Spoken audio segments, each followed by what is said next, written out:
이 시간 하나님 말씀을 함께 나누도록 하겠습니다. 다 함께 자리에서 일어나셔서 하나님 말씀을 봉독하겠습니다. 갈라디아서 2장 20절 말씀입니다. 신약성경 303페이지 갈라디아서 2장 20절 말씀, 우리 한 절의 말씀입니다. 한 절의 말씀을 다 함께 우리 읽도록 하겠습니다. 내가 그리스도와 함께 십자가에 못 박혔나니 그런즉 이제는 내가 사는 것이 아니요 오직 내 안에 그리스도께서 사시는 것이라. 이제 내가 육체 가운데 사는 것은 나를 사랑하사 나를 위하여 자기 자신을 버리신 하나님의 아들을 믿는 믿음 안에서 사는 것이라. 아멘. 자리에 앉으시기 바랍니다. 오늘 본문의 말씀을 가지고 제자 훈련, 제자로 살아가는 행복이라는 제목으로 은혜 나누기를 원합니다. 최근에 들어 가스라이팅이라는 말을 자주 듣게 됩니다. 다들 들어보셨죠? 이 가스라이팅.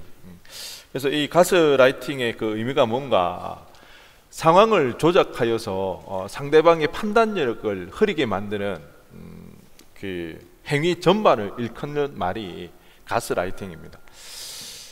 다시 말해 상대방을 통제하기 위하여서 그 사람 스스로 자신의 생각에 의심을 가지도록 만드는 것이 이 가스라이팅이기 때문에 이것은 학대 행위에 포함되게 됩니다. 특별히 상대방을 조정하려고 하는 그 목적이 있고 그 사람의 생각을 흐리게 하는 부분들이 있기 때문에 친밀한 관계에서 가스라이팅은 발생하게 됩니다.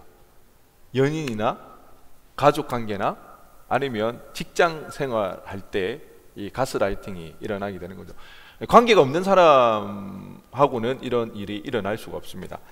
원래 가스라이팅이라는 말은 1938년도에 영국에서 상영된 그 연극에서 시작되었습니다. 그 연극 제목이 가스등입니다. 가스등, 가스라이트 였는데, 미국의 심리치료사였던 로빈 스튼이 그의 책 가스등 이펙트라는 책에서 이 가스라이팅에 대해서 정의를 내리고 있습니다.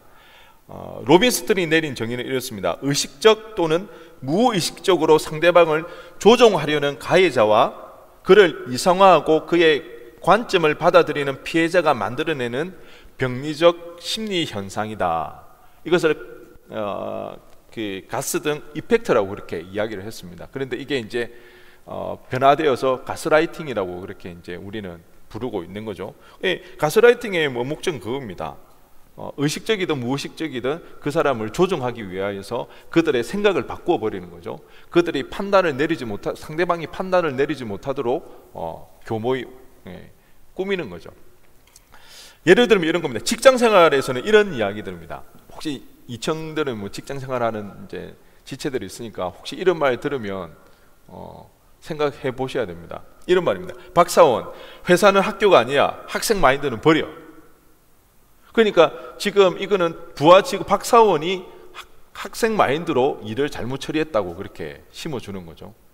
정확한 원인과 결과를 따지지 않고. 또 이런 이야기가 있습니다. 네가 조금만 더 열심히 했으면 우리가 이런 욕 안 먹었잖아. 그러니까 부하 직원들에게 모든 책임을 떠넘기는, 이것이 일종의 가스라이팅이 될 수가 있는 거죠. 친구나 연인 사이에서는 이런 이야기가 있습니다. 너 너무 예민하게 구는 거 아니야? 상대방이 예민하게 굴어서 반응을 보인다는 거죠. 어떻게 보면 배려나 상대방에 대한 그런 생각이 없는, 오히려 역으로 예민하게 군다고 그렇게 말하는 그런 모습일 수가 있는 거죠. 이거는 특히 더 연인 관계에서는 조심해야 되는 부분이 있는데요. 내가 너를 때린 것은 잘못된 일이지만 너가 나한테 화날 만한 행동을 했잖아. 어떤 잘못을 했다 할지라도 폭력은 합당할 수가 없습니다. 그렇지만 이 가스라이팅을 하게 되면 그렇죠. 내가 잘못하기 때문에 맞을 수가 있겠구나. 잘못은 잘못이지만 그 잘못으로 인해서 폭력이 정당화될 수가 절대 없다는 거예요.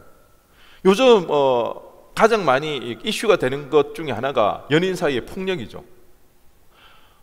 폭력으로 보지 않는 그런 부분도 많이 있어서 문제가 되고 있는데요.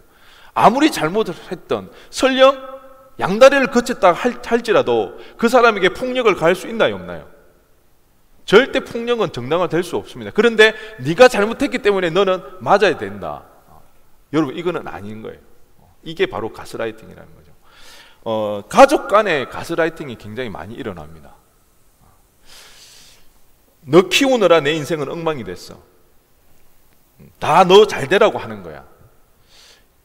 일면 맞는 것 같아요. 정말 그 부모님의 헌신으로 인해서 부모님이 많은 희생을 한 것 같고 다 나 잘 되라고 하는 것 같은데, 가만히 보면 정말 그것이 자식을 위한 것인지 오히려 부모의 욕심은 아니었는지, 자녀들이 죄책감을 가지게 되고, 그래 나 잘 되라고 부모님이 헌신을 한 건데, 희생을 한 건데 내가 그만큼 따라주지 못한 것은 아닌가. 이게 일종의 가스라이팅이 되는 거죠.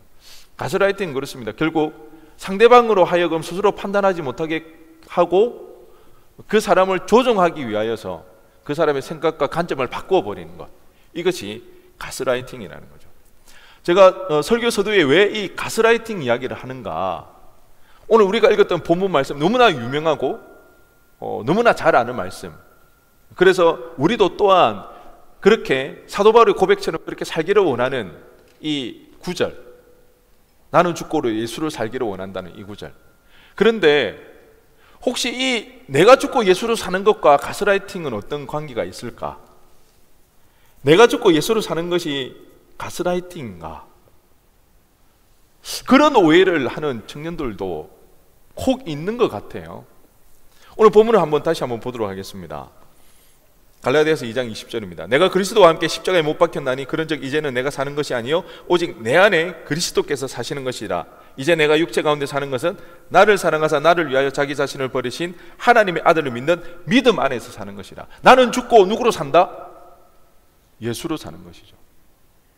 우리는 이것을 요절로 삼아서 암송도 하고 이렇게 살려고 무던히도 애를 씁니다. 나를 죽이는 거죠. 그런데 간혹 가다가 몇몇 지체들이 저한테 그렇게 합니다. 목사님, 저는 그렇게 살고 싶지 않다고. 나는 내가 원하는 것대로, 내가 바라는 대로 그렇게 살고 싶지, 왜 굳이 예수님이 원하는 대로 살아야 되냐고.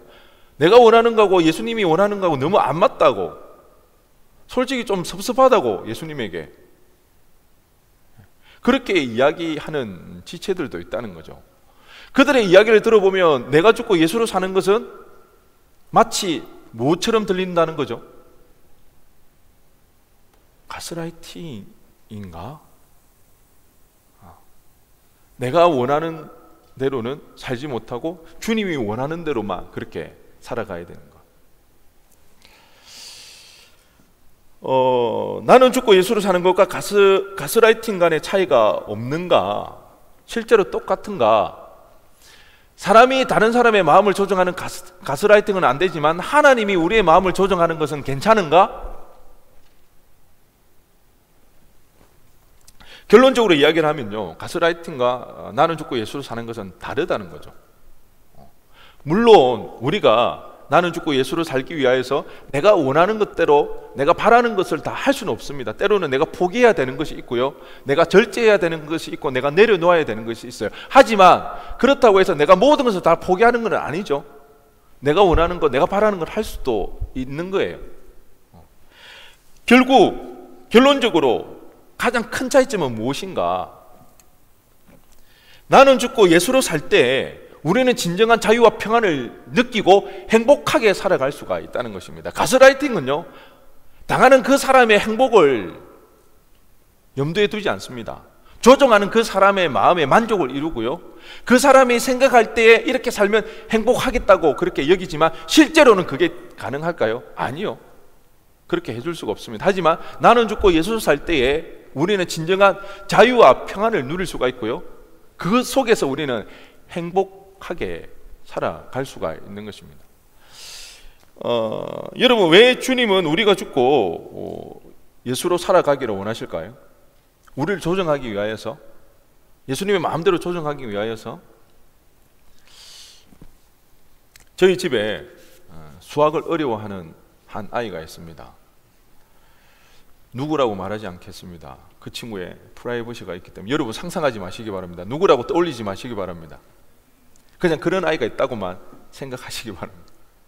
여전히 애를 많이 쓰지만 좀 어려워하고요. 시험이 있으면 그 전날 굉장히 많이 힘들어하면서도 또 공부를 해가지고 이렇게 갑니다. 그래서 그 다음날 이렇게 시험을 친 걸 가지고 집에 와보면, 가지고 간 걸 보면 어려운 거는 그래도 공부를 했기 때문에 맞추는데 의외로 쉬운 것을 막 틀려서 이렇게 오더라고요. 그래서 왜 이렇게 이거는 왜 이렇게 틀렸어? 이렇게 물어보면 자기도 잘 모르겠대요. 그런데 가만히 보면 이 친구가 수학 문제를 푸는데 수학 문제는 어떻게 해야 돼요? 계산해야 되잖아요. 그런데 계산을 안 하고 감으로 푸는 거예요. 여러분, 그러니까 복잡하고 머리가 귀찮으니까 이 문제 푼 것들을 이렇게 이제 자주 이렇게 문제를 풀다 보니까 거기에 대한 데이터가 좀 쌓인 거죠. 그래서 대략 이런 문제는 어떤 답이 나오더라는 것을 알기 때문에 가만히 생각하다가 떠오르는 답이 있잖아요. 5가 떠오르면 그냥 5를 적는 거예요. 와, 이게 매번 맞으면 이 노벨 상감인데 문제는 맞지가 않는다는 거죠. 그래서 제가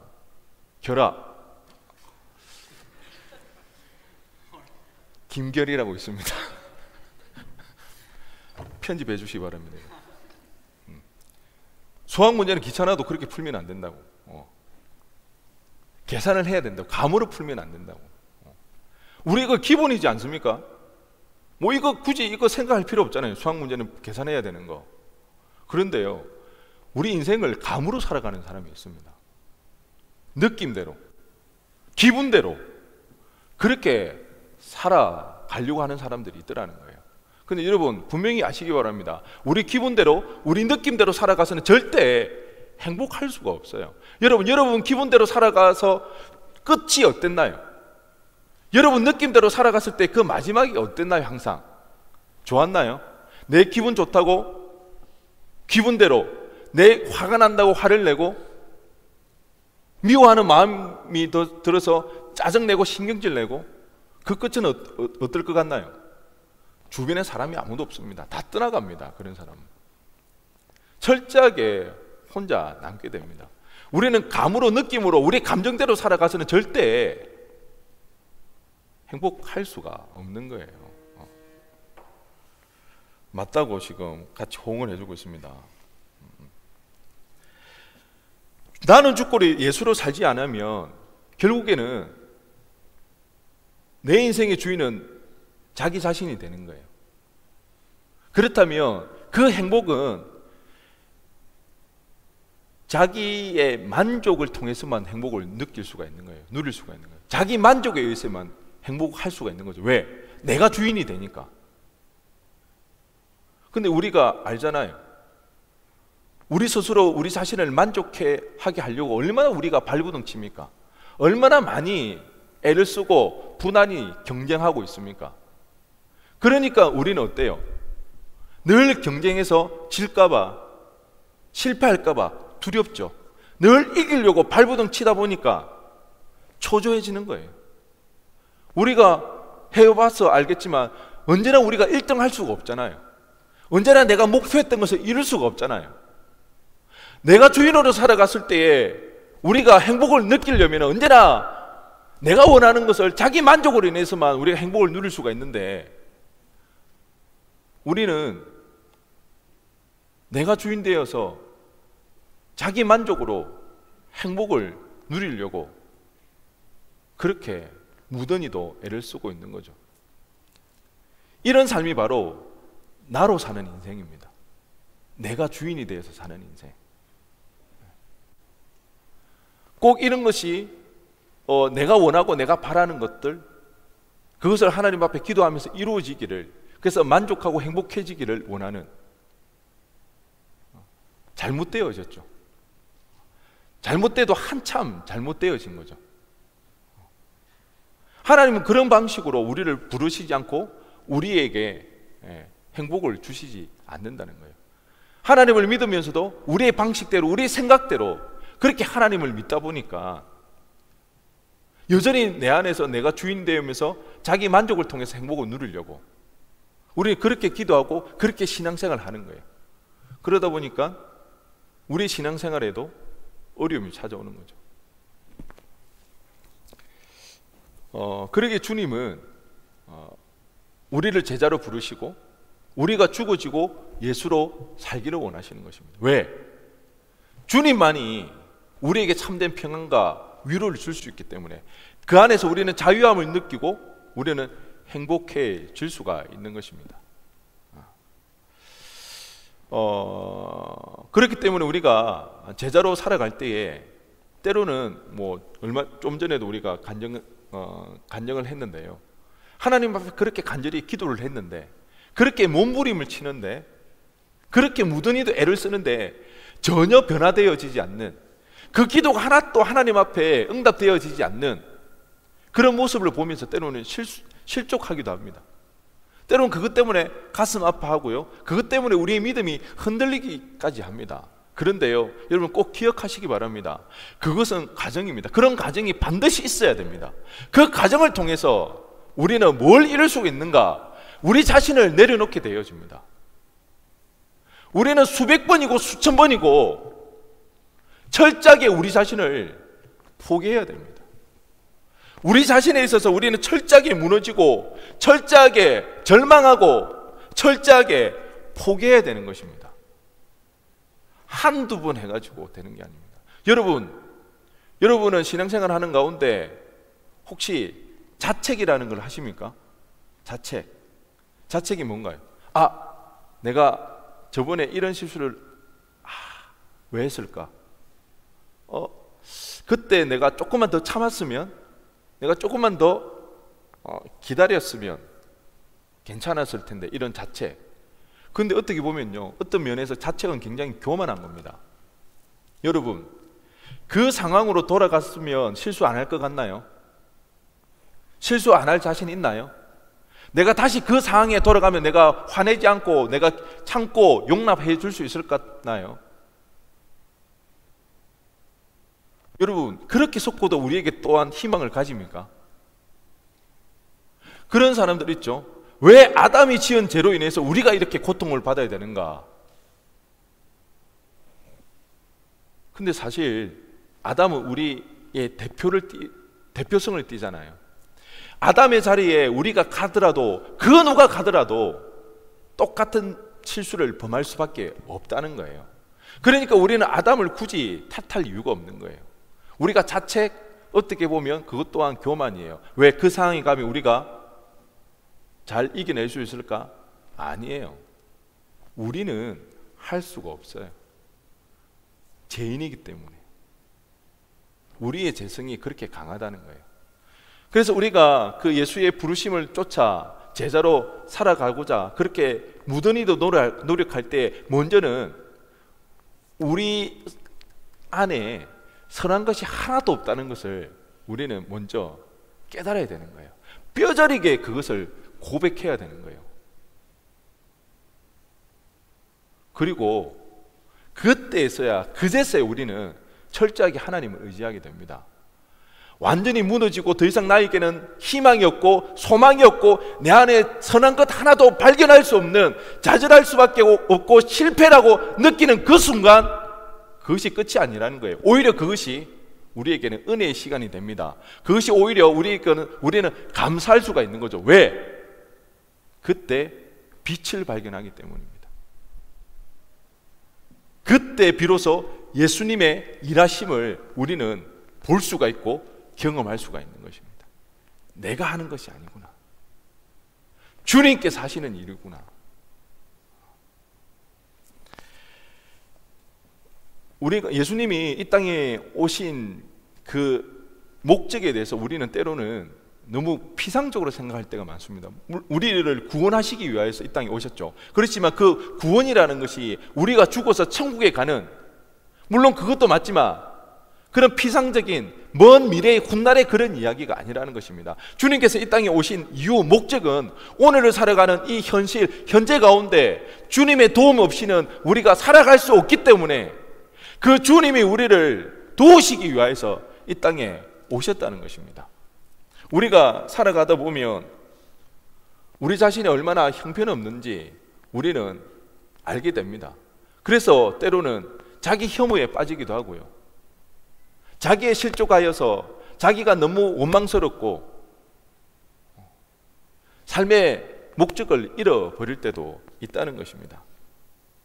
아무리 우리가 애를 쓰고 노력해도 변하지 않는 우리 모습을 보면서 한탄스러울 때가 있다는 거죠. 끊임없이 우리 가운데 어떤 마음들이 일어납니까?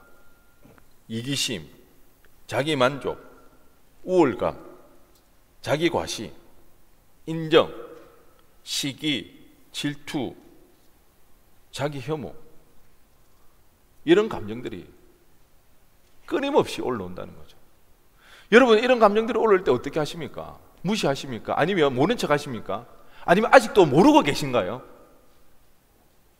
그것이 인정받기 위한 욕구인지, 그것이 시기와 질투 속에서 올라오는 일인 것인지, 이런 감정이 올라올 때에 이런 감정에 굴복하고 그것에 우리 자신을 내어주면 어떻게 됩니까? 그 모든 일은 파국으로 치닫게 됩니다. 모든 게 깨어집니다. 그러기에 우리가 이런 감정에 빠지지 않기 위해서 무던히 애를 쓰지만 어떻게 되나요? 우리가 컨트롤 할 수가 없는 거예요. 그것이 우리를 힘들게 하잖아요. 그것이 우리를 아프게 하고 그것이 우리를 지치게 만들잖아요. 내가 죽고 예수로 산다는 것은 바로 이럴 때 내가 이런 마음이 하나도 일어나지 않고 내가 완전 무결해지는 그런 삶을 의미하지 않습니다. 우리는 주님 앞에 설 때까지 이 마음은 끊임없이 우리 가운데 일어날 겁니다. 이기적인 거, 시기와 질투, 인정받기를 원하는 거, 음란한 마음들, 우월감, 자기 과시, 이 마음들은 절대 없어지지가 않습니다. 내가 죽고 예수로 산다는 것은 이런 마음들을 없이하고 제거해버린 채로 살아가는 것이 아니라 이런 마음이 올라올 때에 그때에 주님을 찾는 겁니다. 주님을 우리의 마음 가운데 초청하는 겁니다. 내가 이겨내는 것이 아니라, 내가 이 마음들을 제거해내는 것이 아니라 주님을 초청할 때에, 주님을 구할 때에, 주님을 찾을 때에 주님께서 이런 마음 가운데 있는 우리들을 구원해 주십니다. 그러면 원수를 사랑하지는 못하지만 용납까지는 할 수가 있습니다. 사랑을 못한다 할지라도 어느 정도 용납하는 그런 일이 일어납니다. 여러분, 이런 일을 한번 경험해 봤으면 좋겠어요. 그러면 원수를 내가 용서해서 사랑하지는 못하지만 그럼에도 불구하고 그를 용납하고 내가 할 수 있는 선에서 최선을 다해 나갈 때에 여러분, 그 일이 얼마나 통쾌한지 모릅니다. 그 원수가 어려운 일을 당해서, 아니요, 그거 아닙니다. 원수같이 여겨지는 그 지체를 그럼에도 불구하고 내가 용납하고 내가 품으려고 했던 그 마음이 얼마나 스스로를 통쾌하게 만들어주는지 모릅니다. 우리의 마음이 참으로 가뿐해지는 것입니다. 이런 그 주님의 그런 초청을 통하여서 우리가 우리 안에서 계속해서 일어난 이 부정적인 감정들, 우리를 무너뜨리고 망하게 만드는 이런 나쁜 감정들을 우리가 주님의 도우심으로 그 안에서 우리가 건짐을 받을 때에 우리는 자유를 누릴 수가 있는 거예요. 우리는 그 속에서 평안을 느낄 수가 있습니다. 그제서야 우리는 행복한 삶을 살아갈 수가 있는 것입니다. 우리 머리로는 다 알잖아요. 이거 욕심이라는 거, 내려놓아야 된다는 거. 모르는 사람이 어디 있나요? 그런데 그게 내 마음대로 되어지지가 않는 거죠. 내가 분명 이렇게 분노가 일어나는 거, 이렇게 미워하는 것은 나의 열등감일 수도 있어요. 아니면 나의 질투나 시기일 수도 있다는 거예요.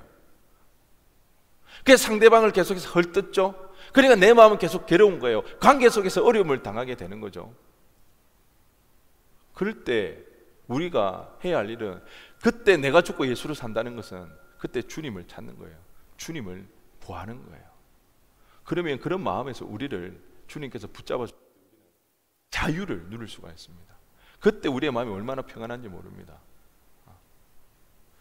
여러분, 여러분의 미래가 궁금하십니까?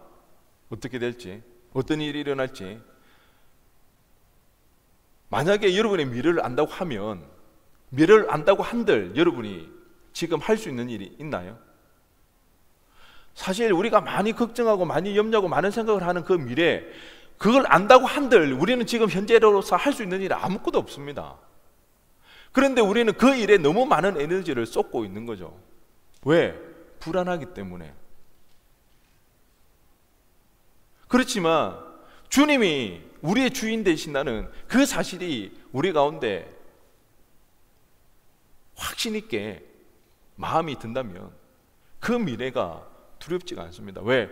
오늘 나를 살리시고 오늘 나와 함께 하신 그 하나님께서 내일도 그 다음 날도 5년이고 10년이고 나와 함께 하시기 때문에 더 이상 우리가 미래로 인해서 두려워하거나 걱정할 이유가 없다는 거예요. 내가 죽고 예수를 산다는 것은 오늘 우리가 살아가는 이 시간에 우리가 해결할 수 없는 많은 문제들, 나쁜 감정들, 미래에 대한 불안감들, 그런 마음들이 들 때마다 예수님을 초청하는 거예요. 그 예수님이 우리의 마음에 임재하여 주시고 나의 주인이라는 그 사실을 알 때에 우리는 그런 악한 마음으로부터, 그런 불안감으로부터 우리는 자유하게 되는 거예요. 그러면 우리의 신앙생활이, 우리의 삶이 얼마나 행복한지 모릅니다. 즐겁습니다. 기쁨으로 우리는 이 믿음의 길을 걸어갈 수가 있는 거예요. 그렇게 살다 보면 우리는 한 가지 확신할 수 있는 사실이 있는데요, 그것은 우리 삶의 모든 일은 결국 하나님에 의해서 이루어진다는 것입니다. 물론 내가 열심히 해야 되겠죠. 그렇지만 그것이 우리의 결과를, 미래를 보장해 줄 수가 없어요. 우리가 이렇게 하나님을 의지하고 하나님 앞에 내가 죽고 예수로 살아갈 때에 확신 드는 그 한 가지, 내 인생의 모든 결정과 결과는 하나님의 손에 달려있다는 이 확신, 이 하나가 드는 게 얼마나 중요한가 모릅니다. 우리가 그런 믿음의 확신이 들어서 끝까지 주님을 의지하고 주님을 바라보며 나아갈 때에 반드시 하나님께서 우리의 삶을 주장하시고 하나님의 계획한 대로 우리의 인생을 인도해 가신다는 거예요. 제가 임원들과 처음 모임을 할 때 그런 이야기를 했어요.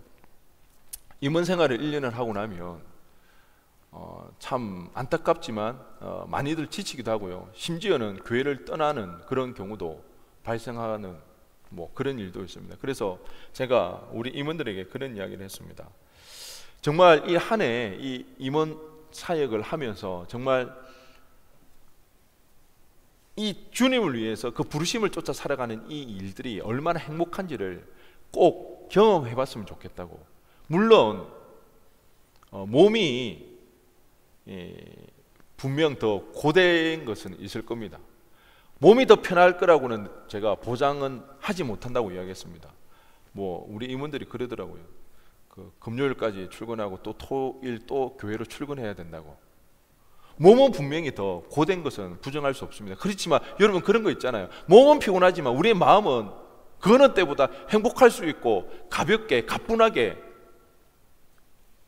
가벼운 마음으로 생활할 수 있잖아요. 저는 확신합니다. 저는 또한 그 일을 위해서 지금도 기도하고 있습니다. 우리 임원들이 1년 동안 몸은 비록 고되다 할지라도 하나님의 부르심을 쫓아 그 사역을 감당할 때 그것이 얼마나 행복한 일이 되는지를 꼭 경험해 보기를, 이 경험을 통하여서 정말 남은 그 믿음의 여정 가운데서도 끝까지 하나님의 부르심을 쫓아 살아갈 수 있는 그 일이 그들의 인생 가운데 있기를 저는 기도하고 있습니다. 분명히 이 일이 경험되어질 수가 있는 것입니다. 임원들뿐만 아니라 여기 있는 아연의 공동체 청년들, 우리 모두가 그런 경험들이 있어지기를 간절히 소원합니다. 비록 신앙생활이 때로는 우리에게 고달프게 여겨지기도 합니다. 이 주말에 쉬지 못하고 여기에 나와서 또 예배 드려야 되고 또 많은 사역들에 동참하다 보면 우리의 몸이 지치기도 하고요, 학업이나 취업 가운데 시간이 부족할 수도 있습니다. 하지만 그럼에도 불구하고 주님의 부르심을 쫓아 살아갈 때 우리는 얼마나 행복할 수 있는지를 경험할 수가 있는 거예요. 우리는 그런 믿음의 생활을 해 나갔으면 좋겠습니다. 그래서 신앙생활을 하는 것이 고달픈 것이 아니라, 또 다른 짐처럼 느껴지는 것이 아니라, 우리를 제자로 부르시고 내가 죽고 예수로 사는 것이 얼마나 우리의 마음을 행복하게 해주는지를 아는, 그래서 제자로 살아가는 그 행복을 맛보고 경험할 수 있는 저와 여러분이 되어지기를 저는 계속해서 기도할 것입니다. 그래서 올 한 해를 마무리하고 또 새로운 한 해를 맞이하는 내년에는 정말 믿음 안에서 예수님 때문에 행복한 생활이 되어지기를 주님의 이름으로 간절히 축원드립니다. 우리 시간 다음